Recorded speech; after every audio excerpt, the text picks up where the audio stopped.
আসসালামু আলাইকুম, কেমন আছেন সবাই? আধুনিক কৃষি বাংলায় আপনাদেরকে স্বাগতম। আজ কোনো বিষয় নিয়ে নির্দিষ্ট কোনো বিষয় নিয়ে আলোচনা করব না।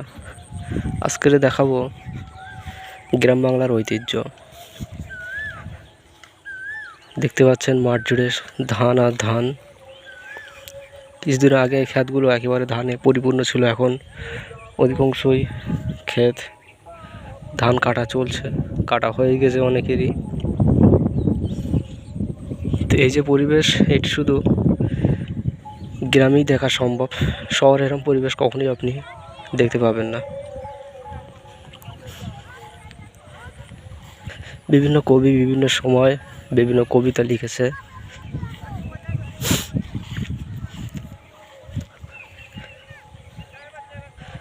দেখতে পাচ্ছেন বাচ্চাদের মনেও কত আনন্দ। সত্যি এই সুন্দর পরিবেশ গ্রামেই দেখা সম্ভব। আর এই ধানের ক্ষেতের মাঝ বরাবর সরু আল দিয়ে হেঁটে যাওয়ার মজাটাও আলাদা। দেখতেই পাচ্ছেন ধানগুলো হয়ে গেছে, পেকে গিয়েছে।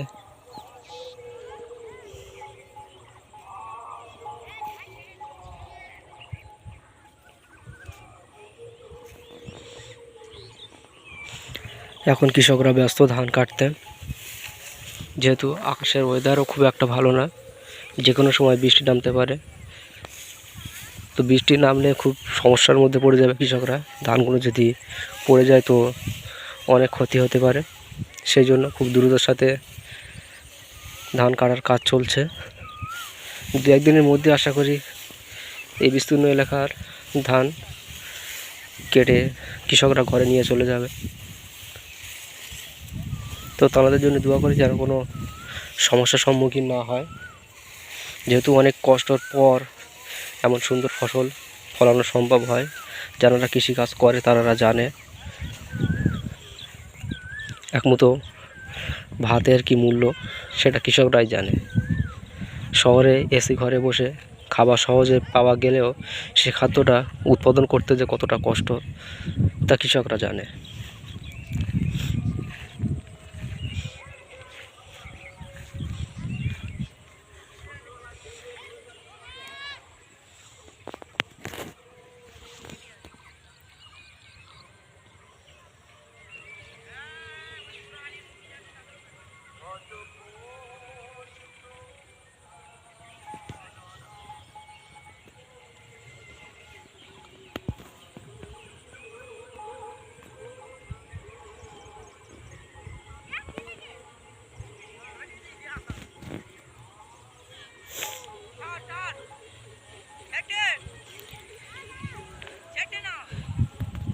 এরকম একটা পরিবেশের মাঝে দেখেন আকাশে একটা সুন্দর ঘুড়ি উঠছে।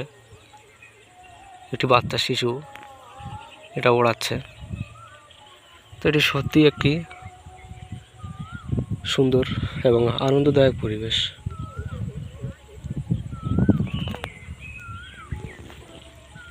এমন পরিবেশ দেখতে হলে অবশ্যই আপনাকে এই কৃষিতে আসতে হবে, গ্রামে আসতে হবে। তো আজকের ভিডিও বিস্তারিত করছি না, বিস্তারিত কোনো বিষয় নিয়ে আলোচনা করছি না। পরের সপ্তাহে কোনো বিষয় নিয়ে অবশ্যই আলোচনা করার চেষ্টা করব। তো আজকের ভিডিও এখানে শেষ করছি। যারা গ্রামকে ভালোবাসেন অবশ্যই ভিডিওটি লাইক করবেন। চ্যানেলে নতুন হয়ে থাকলে অবশ্যই চ্যানেলটি সাবস্ক্রাইব করবেন। ভালো থাকবেন সবাই, দেখা হবে পরবর্তী ভিডিওতে। এতক্ষণ ধরে ভিডিওটি দেখার জন্য সকলকে ধন্যবাদ।